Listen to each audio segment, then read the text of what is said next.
સુરતના કાપોદ્રા વિસ્તારમાં 15 વર્ષીય સગીર બાળાને લગ્નની લાલચ આપી દુષ્કર્મ આચરવાના આરોપમાં કાપોદ્રા પોલીસે 20 વર્ષીય યુવકને ઝડપી પાડ્યો છે. ફરિયાદ નોંધાના ગણતરીના કલાકોમાં ટેકનિકલ સર્વેલન્સ, મોબાઈલ લોકેશન અને સીસીટીવી ફૂટેજના આધારે પોલીસે આરોપીને ભાવનગર જિલ્લાના વલ્લભીપુર ખાતેથી ઝડપી પાડ્યો હતો.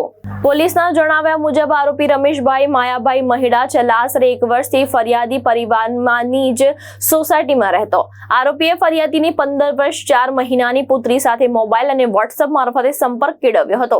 સગીર વયનું હોવાનું જાણવા હોવા છતાં લગ્નની લાલચ આપી તેનો ગેરલાભ ઉઠાવ્યો હોવાનો ફરિયાદમાં આક્ષેપ કરવામાં આવ્યો છે. ફરિયાદ નોંધાતા કાપોદ્રા પોલીસે BNS 2023 અને પોક્સો એક્ટની વિવિધ કલમ હેઠળ ગુનો દાખલ કરી તપાસ શરૂ કરી હતી. ટેકનિકલ તપાસમાં આરોપી સુરત છોડીને બહાર ગામ ગયો હોવાનું સામે આવ્યું હતું.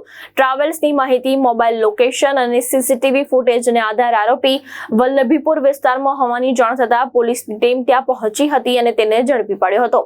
હાલ પોલીસે આગળની કાયદેસરની કાર્યવાહી હાથ ધરી છે. ભાવેશ ઉપાધ્યાય, દ્રષ્ટિકોણ ન્યૂઝ, સુરત.